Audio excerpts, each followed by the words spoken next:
particularly when it's our first sunny evening and you can all be enjoying a glass of wine on the terrace that we've been deprived of for the past 4 months. So I really appreciate you coming here tonight. My name is Hannah Phil. I co-founded the East London Fawcett Group about 2.5 years ago. When I was on my way here tonight, I was sort of reading the news on my iPhone, and I read an article about, well, there's lots of articles about Margaret Thatcher. And I read one particular article that was tenuously linking her with some sort of sporting legacy. And the article was all about how Margaret Thatcher had almost caused the demise of football by wanting to introduce ID cards at football matches. And in the article, they'd consulted, this was in the Daily Mirror, by the way, they'd apparently consulted 7 leading sporting figures and sort of were quoting them on what their thoughts were on Margaret Thatcher, and every single one of them was a man. The East London Fawcett Group is the East London branch of the Fawcett Society, which is the UK's leading campaign for gender equality. We work to support the objectives of the Fawcett Society at community level, but more to provide space, events, activities that inform us how we can make a change and give us the opportunity as sort of ordinary people, maybe with full-time jobs and different priorities, to make a difference and to challenge the areas where gender equality still exists. We also organise events in the hope to celebrate women that have overcome adversity. And so tonight's event is a bit of a mix of the two. We're very lucky to be joined by many leading figures in the sporting industry who we invite to inform us what we can maybe do to change, what are the challenges, and then go on to hopefully lead some sort of community-based campaign around that. And so you'll notice on your seats we laid a handout that briefly gives you a bio and some background to the event, and also a short slip that asks for some feedback from you, which Olivia will present later on. We are live streaming this event because Shoreditch House is a private members club, but we want to make sure that anybody can watch this if they want to. So Sarah and Sophie over here are going to be streaming it, and we've encouraged people to tweet in questions and responses. We've got a number of people active on Twitter throughout the event, and they're using the hashtag Women and Sport. Women and Sport, not Women in Sport. Women in Sport, sorry. And the East London Fawcett Group is coordinated entirely by volunteers. We don't have any funding as yet. And I'd like to introduce you to Gabby Kalalicina, who works full-time as studio coordinator for the artist Haroon Mirza, and is also the special events manager for ELF. And Gabby has led the creation of this event from start to finish, and will now introduce the panel. Thank you. So just a bit about the format of the night. We're going to start off with a short discussion with Olivia, Melanie and Margaret, and then we'll have a special screening of Melanie's film.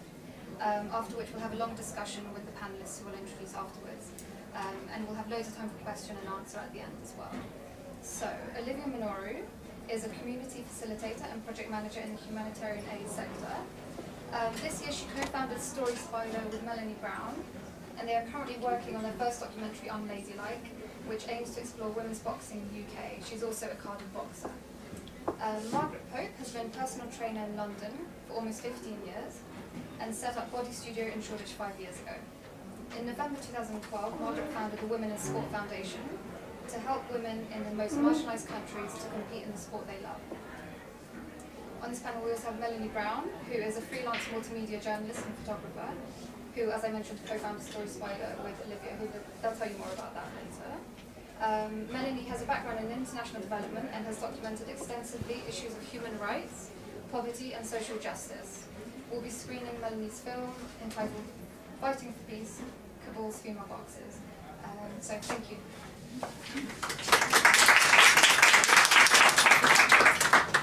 Yeah, come take a seat. Okay, so hi, I'm Olivia, and welcome this evening. It's a beautiful evening, and I'm just wondering if anyone found that the new springtime, which finally came to us, inspired you to do some sport on the weekend? Hands up anyone who got out and did a little bit of sport. Good! Okay, excellent. Walking will count. We'll count walking. Excellent. There's something about that springtime weather which just makes it a little bit easier to get up in the morning and do it. Well, we're here today to talk about women in sport, and we're here to talk specifically about women in sport in East London because we actually represent the East London community here today, but we're also looking at women in sport in another country over in Afghanistan.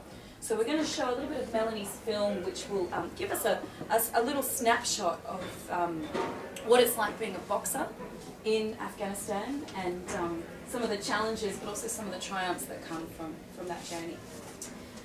Before we start, I wanted to just ask everyone to turn to someone who you don't know that's close to you, don't need to get up. So just sort of turn over your shoulder, say hi, and kind of what inspired you to come today. All right, just a minute to quickly meet and greet someone. You're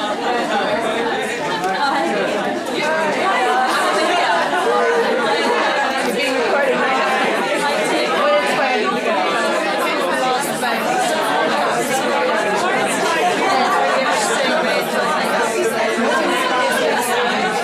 I'm Sophie, nice to meet you.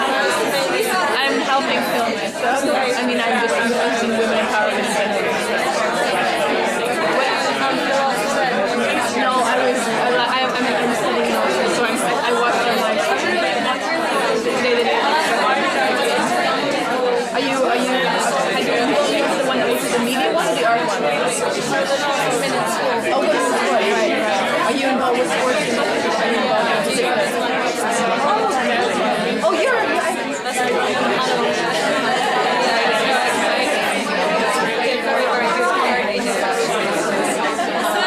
We made a couple of new friends.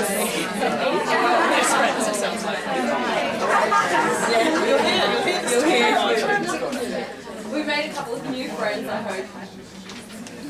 So today we talk about a little bit about some of the pioneers that have made it possible for us to really, enjoy sport as women here in East London, and then how the Olympics has helped to really kind of shed some more light on women in sport and kind of how that gets covered in the media. We're sort of starting to explore the opportunities for women in sport, for young girls in sport, and that's why we've got some of these panellists here today who are going to talk a little bit more about that. What I wanted to do is introduce Margie and Mel and ask them a couple of questions. We've already had your bios, so no need to go through another introduction. But I wanted to ask them a couple of questions. Firstly, starting with Mel and talking about the film, which you're going to see in a couple of minutes. So Mel, maybe you can just tell us a little bit about this film, Fighting for Peace, and what inspired you to make the film. Sure, of course. Hello, everyone. So I suppose last year was a sort of perfect storm of my interests in many respects. It was the Olympics, it was the first year women's boxing got into the Olympics.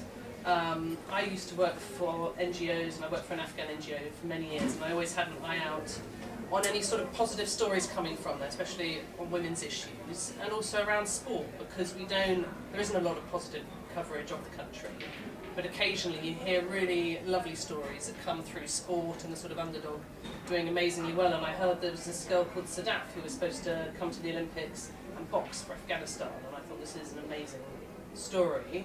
This is an amazing girl. Clearly, I really want to meet her, film her, make a film about it. So that sort of sparked my my trip to Afghanistan.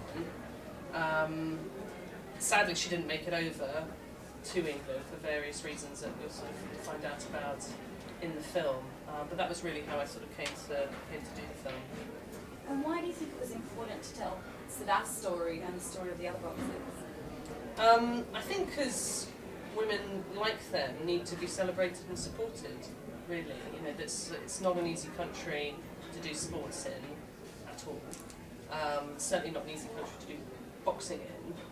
And they face a lot of challenges on a daily basis, really. Some of them have even had death threats for wanting to participate in sports. And it really struck me when I was out there that for me, I've always been quite sporty. If I want to go and do something of an evening, I can, and there's really no political agenda attached to that. You can just go along to a sports centre. There's no threat in my. But for these girls, they actually just want to do the same thing. They just want to go out and have a hit around. You know, some of them take it quite seriously and want to sort of achieve an elite level, but a lot of them just want to meet other people and get fit and have fun. And yet, what they're doing is very political, actually, and they don't want it to be necessarily. I think they just want to play sports, but there is this sort of political act happening in their bodies, which, you know, people say, no, you can't do this, your body is not allowed to do this. And I thought that was quite an interesting area to sort of think about and cover as well. And you said before that Sadaf didn't make it to the Olympics, so what actually happened? Did she qualify?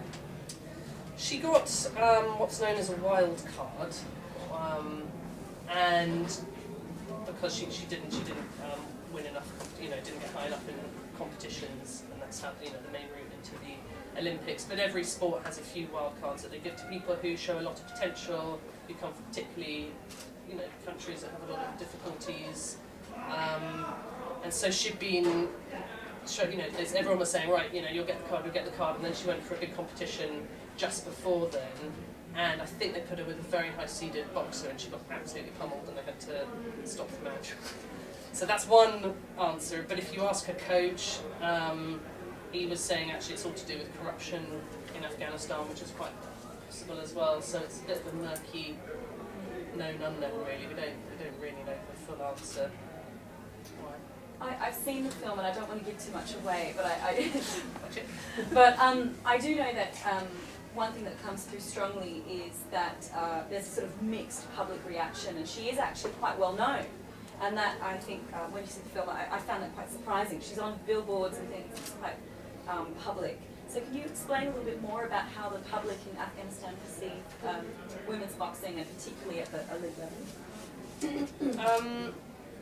I think people have quite an interesting reaction to sport out there anyway, because it's not really part of people's daily routines. It's not, you know, it's not part of the national curriculum so much. People don't, you know, there'll be kids playing cricket on the streets or something, but it's not, you know, there's not big institutions that can help support it. So in Kabul you have this Olympic Park, which is great, people can participate, but I imagine a lot of the other cities don't have those kinds of facilities. But Sadaf, because of the potential Olympic place, because it's quite an unusual story, I suppose, has courted quite a lot of publicity, and she's not shy. She realises that she plays quite a symbolic role as a woman, and she's a very brave woman, because she's the one who will give interviews and say, I want equality in my country, and, you know, realises the potency of what she's doing, which is obviously, you know, the more publicity you get, the more you'll get reactions to that, and a lot of those reactions have been very negative, because people perceive it as you know, an unladylike sport, but also that women shouldn't be doing sports at all, really. You know, that she's gone outside of the remit of women. Is she going to try for 2016? Absolutely. And yes. the others? We hope so. That's a story that we'll have to unfold, and maybe Margie can tell us a bit about that. Yes, well maybe Margie can, because Margie has started, how was the segue? Margie started the Women in Sport Foundation, and maybe you can tell us a little bit about the Women in Sport Foundation and what inspired you to start that. Well, it was about in November, the girls over there came to me and asked if I would basically give up our space to show Melanie's film. And I watched the film, and I was just like, I have to do something about this. I just thought I have to do something about this, because I love sport, and it really touched me in a way where I will not rest until things are happening. So we showed the film at the studio, and I just decided from there to start the foundation to help women in countries that are less fortunate than ours to be able to achieve, if they want, you know, elite status, or if not, to be able to do sport, just to go to the gym. You know, I mean, these women don't have those opportunities. And just because of the people I know and the facilities that I have here, I saw a potential for that, so I've just got on with it really. Mm. And I know there was an effort, a lot of effort, that was made to actually bring the three ladies that you'll see in the film to the UK, and this was something you were doing in partnership with Jane Couch, I believe, or with her Yeah, involved. she's in. You want to tell us a little bit more about the story behind that? So we spoke with a few people and we showed Jane the film, and it became apparent that they need to come and train where they're training twice a day, to be with perhaps strength and conditioning coaches, nutritionists, to really experience the professional sporting facilities that we have here and that they don't have access to, so that they can really realise this dream to get to Rio now. I mean, the girls are amazing. They only train a little bit. I won't say too much because you'll see the film in a minute, but they're achieving incredible things for that, and if we can get them here, then they can go so much further. So Jane saw it and said, yes, let's get them over. We'll coach them for like 2 weeks, get them here for International Women's Day as well, get them seen and let people see their talent to see if they do have it, and then we could get them proper sponsorship that's longer lasting, that will create a good foundation for them. But we ran into a few problems along the way. So they'll come later. Well, yeah, definitely will, and it's all very positive, the whole experience. I really do believe that, and you know, they got more publicity through it, and also more awareness that this can happen and it will happen. We just need to go another avenue, and you know, we will get them here. This time we want to get them here for 3 months, you know, to train and for them to see if that's what they want to do, you know.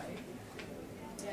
For those that don't know, Jane, who Margie's referring to, is Jane Couch, 5-time world champion, correct me if I'm wrong, Yeah, 5-time world champion, yeah. MBE, and the UK's first professional boxer who had to fight very hard to get that professional boxing licence. So she's really an authority when it comes to the training that's required to be an elite boxer. I mean, that's why we've also got her on board. I mean, it was important because she, 20 years ago, went through similar struggles to what these women are going through now in Afghan. Like, you know, she had to go to court to be allowed to box as a woman. So I just found that was quite relevant to have her as, you know, part of the face of this project at least. And I haven't told you this yet, but actually the day that we found out that they weren't able to come, Mel and I were actually interviewing Natasha Jonas, who people know as the bronze medalist, and she had said, oh, I know they were coming, I was really excited to meet them. So, you know, word was really getting around, and it's really a big buzz generating around the boxing community to welcome these girls from Afghanistan, so hopefully they'll come. So just for the audience here, what can we do to get involved or to support this effort? Well, we need to raise funds for the girls, so there's a link on the page there. Also, if you feel inspired, like when you see this film of Melanie's, then give us your email and we will keep you in touch with what's happening. If anyone knows of any sponsorship or big sponsors that would be interested in this, I mean, Lonsdale are helping us out, which is amazing. They've sent a whole lot of equipment over, which is really good. But in the long term, we're looking at changing their facilities where they're training now, and so they have proper facilities and proper trainers. I mean, that's a bit longer down the track. But funding is what we need, and support, you know, for these women. And have you had any thoughts of going over to Afghanistan? Well, I did, but it was just impossible to do. But I may go there. I mean, we'd like to do this training camp in Delhi once we're resubmitting the visas. So we'll train them for 2 weeks in Delhi while that's happening, and then we'll bring them over here first, I think. I'd love to go over there. Yeah. Definitely. Yeah, train them, sure. Well, you might have a whole group going Yeah, with you let's now, go. so you know. Okay, now Mel, coming back to you, I know now this feels quite strange because she's working on another film I'm going to ask her about, but I'm actually making the film with her.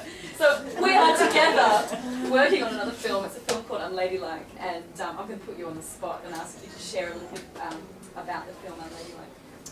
Well, it's interesting you mentioned Jane Couch, because when I heard Jane's story, it made me think that there was a bit of an untold story. We heard a lot about the Olympics this year and a lot about women's boxing in the Olympics, but I didn't know much about women's boxing prior to the Olympics in terms of how did it get there? Who are the people who have been pushing and pushing? There obviously have been people fighting to get boxing recognised and to be boxers when it isn't, you know, it's popular and more acceptable now. So I thought it would be great to make a documentary that tried to interrogate those questions really, and to find out who were the pioneers of women boxing, you know, people like Jane Couch, what were their experiences like, and then to look at the shift we've seen recently in the sudden popularity of women's boxing, and to find out who's doing it, why they're doing it, and then to look at the future as well, and those people who are starting now who will hopefully be some of the stars of the future. So we've met some quite interesting characters. We've met Olympic medalists, we've met 8-year-old girls who love dolls and are really good in the ring. A whole range of people. So that's the documentary really, and it's still happening. So we've still exploring avenues and characters. Well, before we show the film, we actually wanted to try and really gather a sense of your hopes for the future for women in sport here in East London. So there's actually a form on your chair, and I wanted to give you sort of a minute or so just to have a think. Don't necessarily need to write it all down now, but it would be great if you could jot a few things down. What we're trying to do with the ELF is actually to develop a campaign. We don't want to reinvent the wheel. We want to do something that actually partners with those who are already working in women in sport, and something that really responds to the community's idea of what we need. Rather than just coming up with an idea, let's do a campaign on this, let's actually listen to as many people as we can and find out what their dream is for women in sport in 2013 in East London. So we're going to be asking you, we're going to be asking children in schools, we're going to be asking committees, organisations working in women's sport, and trying to really get a sense of what their possibilities are for the future. What are some kind of achievable goals that we could actually be working towards? So maybe if you just want to take a minute before as we set up the technology here, which might take 2 minutes, have a think about you personally. What brought you here today? What is your dream for the future? The near future, 2013, for women in sport here in East London. What would you like to see change? And just jot down a few things. We'll be collecting. Do we have those? Is this the box? And then at the end, we'll ask you to just fold them and put them in here. And we'll be sharing some of the answers. It's anonymous. We'll be sharing some of the answers on Twitter as well as on the website.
How many men does it take to draw?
بسم الله الرحمن الرحیم. من صدف رحیمی هستم، یکی از عضو تیم ملی بوکسینگ افغانستان و سن من 18 میباشه.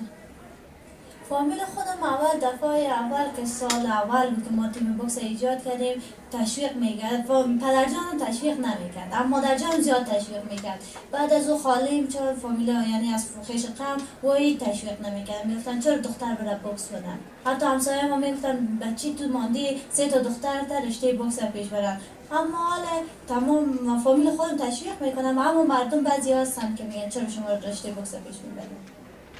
به خاطر که مادرم صنف 5 مکتب بود و مامای مادرم مکتب نمانده بود.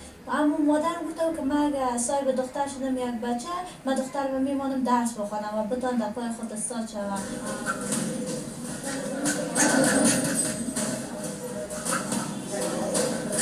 My name is Mohammed Sabir Sharifi. I am coach for female boxing team in our country, Afghanistan. We started about 5 years before. For first time, we decided to have a female boxing team in our country. First, we went to some girls' schools and explained we want to have a boxing team. Who want to join with us? From 50 girls, 1 or 2. I want to join with your team.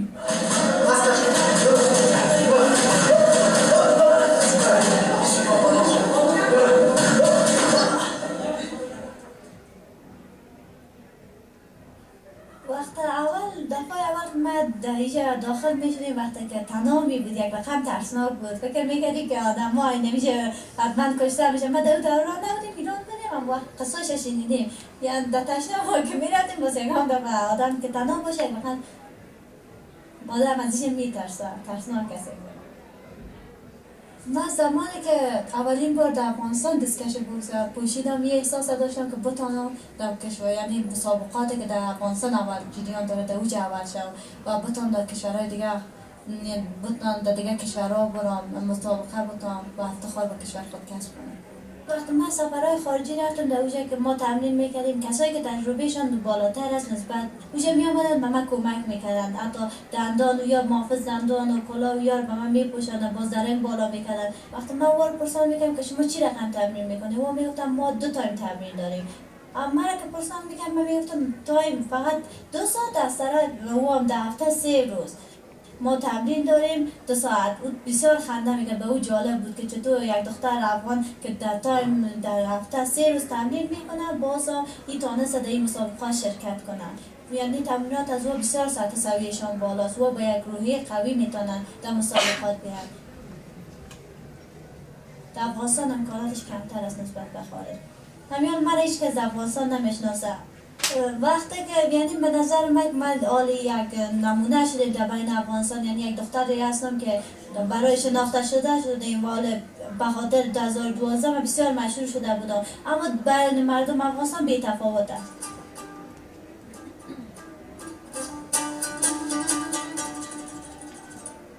دختری که به خاطر ورزش میاد یا به خاطر درس میرن یا کورس میخونه و از دید منفی میاد.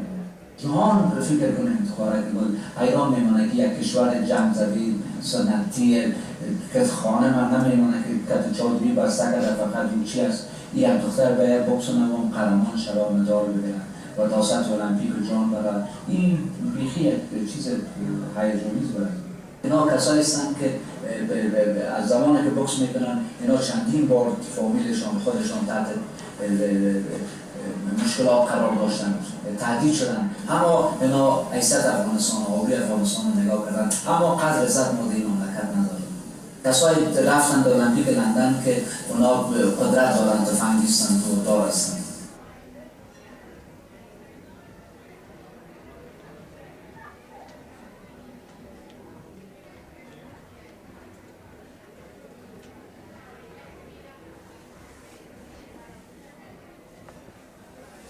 دفعه اول که من گفتن که صدف تو در مسابقات 2012 نیستی، من یک احساس کردم که مایوس شدم بیخی. فکر کردم تمام چیزا گرفتن، اما بازا من یعنی با غرور خود با غریت افغانی خود دیده گرفتم که من در مسابقات 2016 من با مدال میگیرم و در اوج کوشش میکنم خودم با زور بازوی خود بتونم در 2016 اشتراک کنم. حقوق زن و مرد در افغانستان باید مساوی باشه و من نمایندگی از زمین میخوام بکنم. از طریق بوکس در تمام جهان بشناسن که دخترای افغانستان هرچی که بازم قید هستن زیر چادری هستن و تا یکم که دختر هستن که مکتب رفتن نمیتونن چی برسه رشته بوکس پیش ببرن. بسیار تغییرات کلی در وجودشان رونما شدن. از زمان که اینا به تمرین بوکسینگ آمدن در جامعه پیش شدن، اینا جرأت بسیار پیدا کردن، خارج از کشور رفتن، با مردم مختلف دید بازدید کردن. پرورش نسل آینده ما بسیار گپه در مهم است.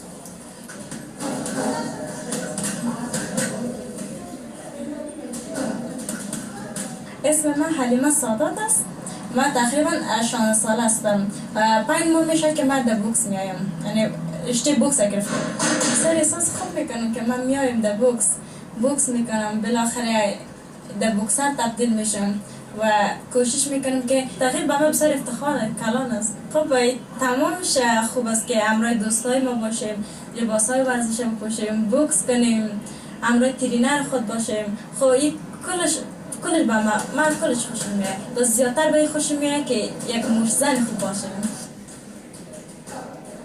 فامیل ما که هست یعنی مثلا قوم ما، یعنی قوم ما بسیار دسترسی نداره و این را یک چیز نفت فکر میکنم. خب ما اولین دختر قوم هستیم که آمدیم به المپیک بوکس میکنم.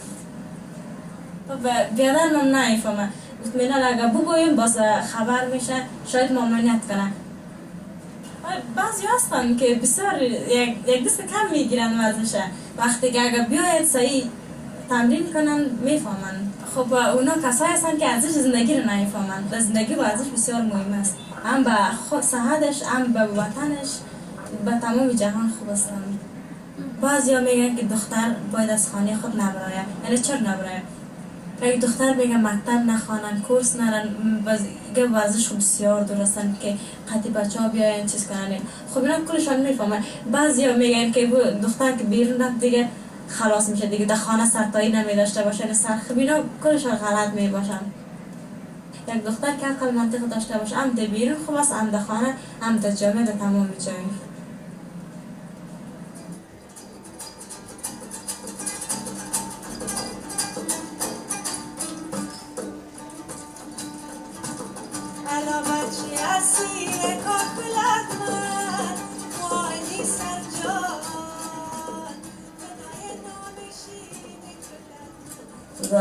شرکت بادام فاطمه ما شما صادق دیگه مکتب نرفتیم. یه زمان ها کهی میمانده خاطر اومدیم نه که من خودم بسواد بودم، لازم باید بسواد باشه. نمی قابده یا از شرکی انسان در مکتب جیزات زیاد گرفتش نیست. اون گلرک شما چی نگوید یا بود مردم گردی مقصد خود آدم در چیز خراب نبود، پیش خدا من خراب نباشت. چطوری مردم نقصی مردم هستیم. کسایی که ذهنیت‌های منفی دارن، اونا تفکیک بسیار بزرگ می‌ذارن بین خانم‌ها و بین بچه‌ها. بنان ما با همچون مخالفت‌ها دائم مواجه بودیم، اما چون کار ما پاک است، کار ما صادقانه است، ما به خاطر رو آبروی افغانستان کار می‌کنیم. بنان ما کار خود ادامه دادیم. از نظر من تمرین کردن در خارج آدم و سنسویش بلند میبره. به خاطر تمرینات خارج بسیار برای انسان تاثیر میگذاره نسبت به تمرینات افغانستان. اونجا امکانات زیادتر است نسبت به افغانستان و عصریت دارد، معاش دارد، اما افغانستان هیچ چیز نداره. تحصیلات من ادامه بدم به خاطر در افغانستان و یک رشته بوکس نمیشه. اگر من داخلم نمیتونم رشته بوکس پیش بگیرم به خاطر زیادتر مردم افغانستان. آرزوی من این است که تمام زنای افغانستان روزی بشه که مانند زنای خارج به سرپای خود ایستاد باشن و زیر دست مرد نباشه و حقوقشان برابر باشه.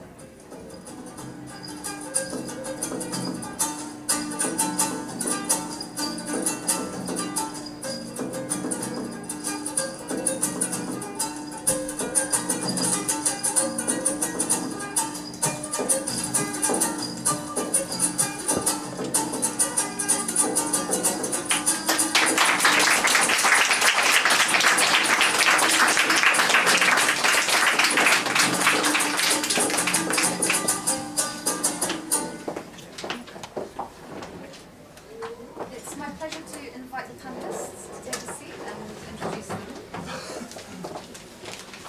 So our chair tonight is Laura Williamson. Laura is a sports writer, columnist and aesthetics correspondent for the Daily Mail. She's the only female sports reporter on the Daily Mail sports desk, covering football, athletics, and last year the Olympic and Paralympic Games. Kate Johnson is an Olympic rowing silver medalist. After retiring from elite sport in 2006, she is now senior marketing executive at IMG, a global sports, media and entertainment marketing firm. She serves as an athlete ambassador to the NGO Right to Play, which brings sport to the lives of underprivileged children around the globe. Lucy May is Thai boxer and artist. Lucy has been practicing Muay Thai for 3 years and has had her first professional bout in York Hall in November last year. She's also a graduate of the Royal College of Art and Ruskin School of Drawing and Fine Art at Oxford. Tim Woodhouse is Head of Policy at the Women's Sport and Fitness Foundation, the national charity which promotes women's sport at all levels, from getting girls more active in schools to fighting for more media coverage of women's sport at elite levels. He has a policy background in working in a number of councils and with the local government association. So I pass over to Laura. Thank you. Good evening, everyone. Working for the Daily Mail, this is quite scary being in East London, but we'll work. This is a little bit about myself. I've been at the Mail for about 4 years now, and I also co-founded a charity which works with sport development in Zambia. So as well as writing about sport, trying to do a bit whatever I can, I'm very passionate about the power of sport and sport development. I really think that's one of the most powerful tools we've got, and we've worked with young people in Zambia, supporting them through school and university by getting them involved in community projects in sport and sport leaders. So something I believe very passionately in. I'm hoping this discussion will be about all aspects of women and sport, going from beauty and issues of aesthetics to media coverage and the post-games legacy that we've heard so much about. Just like to start with the Olympics really, and your views on that. And Victoria Pendleton described it as the girls' games. Lucy, what were your thoughts about the games? Was it everything you hoped it would be in terms of women's sport? Yeah, it was more than that, definitely. I mean, it was just, there was such a buzz around it. Everyone was talking about it, and I think in this country we have a tendency to kind of be a bit too cynical sometimes and sort of think, oh, that's, supposed to be good and positive, so let's try and, kind of find something wrong with it. But it was just brilliant, and I think there was major steps forward in terms of the way he used sport. And Tim, you were nodding along when you're talking about women in boxing for the first time. I mean, I think that was one of my highlights, seeing that gold medal, Nicola Adams.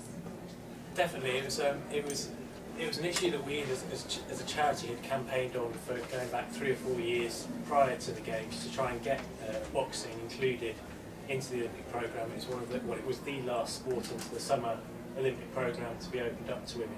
So it's fantastic that it was there. Because it was there was always a slight risk that if the standard hadn't been good enough, then people would have gone, well, that was rubbish, wasn't it? We won't have that back again.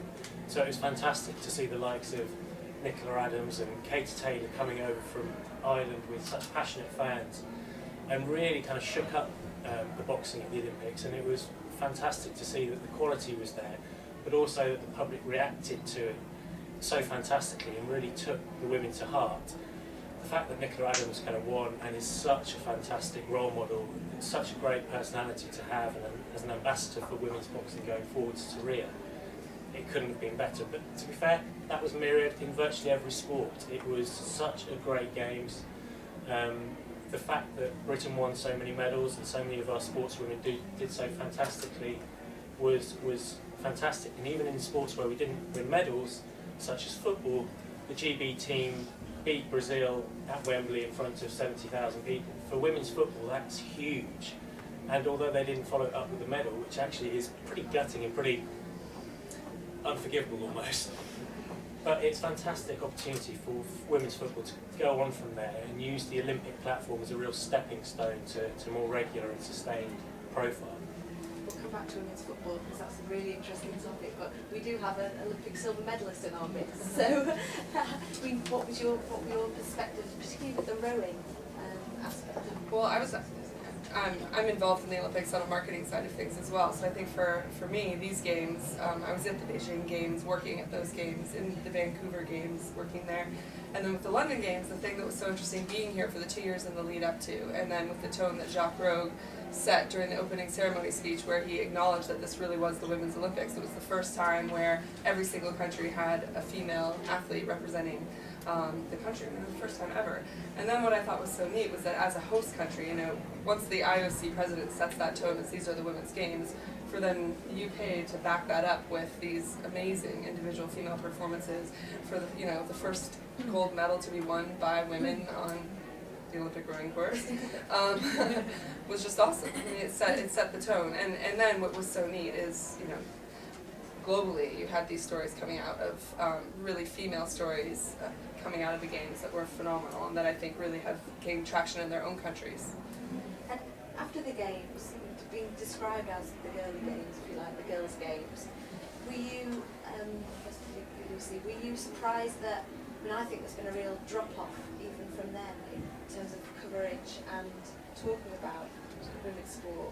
Was that a surprise to you? Was that a disappointment? Do you disagree with that view? I think it's understandable that there would have been a kind of a natural kind of drop-off in the amount of coverage since the games ended. But from my point of view, in the club where I train, there have been more women coming from the middle, definitely, and all the women and the men and younger people and older people, everybody trains together, and there's definitely been a significant rise in the amount of women training. So I would say that there has. Can I just ask, can everybody hear okay? Sorry, because I know that we're competing with some noise. I tried to speak, but I was just saying, I think there has been a noticeable positive impact on the amount of participation within the gym that I train in as a result of that. Do you think that's about role models or about opportunity or about just seeing these characters on the TV and in the newspapers? Yeah, and I think it's also, people seeing women doing so well and saying, I want to have a go, that looks fun, exciting, positive, all the things that it can be, and just wanting to get involved. Okay, question for you. Is sport cool for girls, for women? Where? Yeah, in the UK. I think it is. I think the challenge that the Olympics has is that it happens once every 4 years. There's so much hype and so much buzz. Even for the athletes, it's a challenge because, for 2 weeks you're on the world stage and then it ends. And I have to say, the majority of these athletes, I got to work with a lot of them leading up to the games, and you kind of talk to them about what are they going to do once it's over, what's the come down factor, because they are all of a sudden dropped out of the limelight. And so if they're feeling like that, the public who have been following them and who have been, we all personally see ourselves in each of these stories, I think, in some way, shape, or form, or we're bonding with these stories.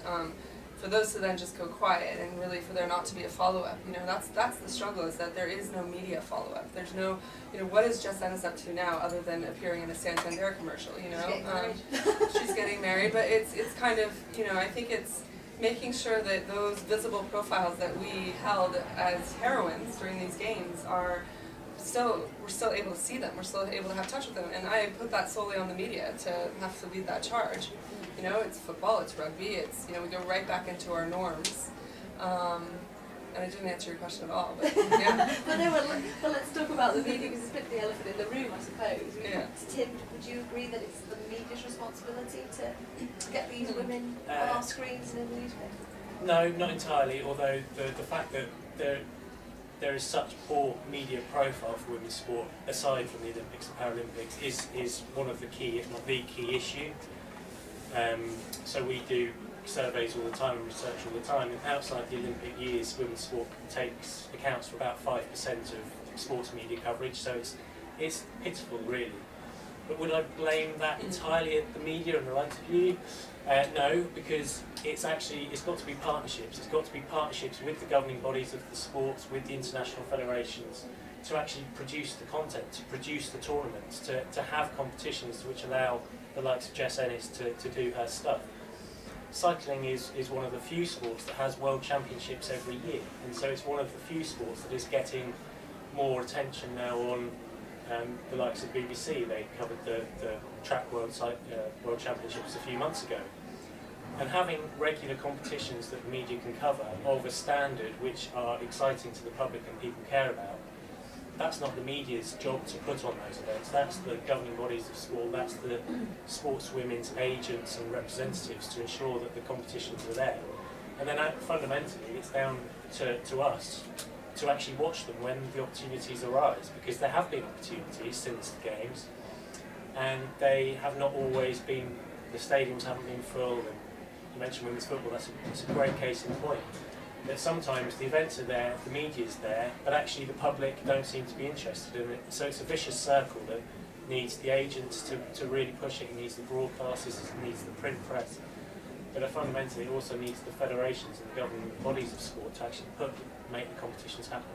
Because from my perspective, for instance, the England netball team just won back-to-back series against Australia and Jamaica. They've won six matches this season, which 18 months out from the Commonwealth Games is phenomenal.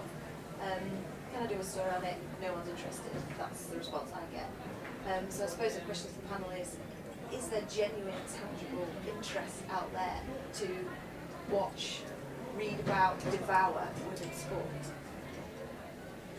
Well, we think, as a charity, we think there is definitely, and we did a survey straight after the Olympics, and you might pick me up on that and say it was straight after the Olympics. But 82% of the public said that they were impressed by the quality of women's sport and want to see it more regularly. And you just have to look at things like the internet and social media and the growth of women's sport on the internet and individual athletes on Twitter to show that actually there is a public following, there is demand for it, and yes, it's not substantial because the opportunities to engage with it aren't there at the moment, but it takes, as I say, a partnership between the broadcasters, the print press and the governing bodies to really make it happen regularly so people know when it's going to happen, so people know to expect and get used to the characters and the personalities in women's sport, like we know the Wayne Rooneys and the John Terrys and the Frank Lampards in the football world.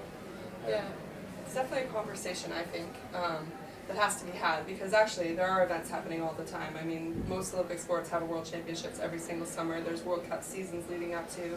I mean, some of my colleagues went down to an amazing fencing tournament just outside of London where you had 3 Olympic gold medalists competing, and it was like they're crickets in this tournament. You know, no one was in the stands other than friends and family. And like Olympic legends are, you know, at our disposal. I mean, we'd love to just see those seats filled with kids, at least school children watching. You know.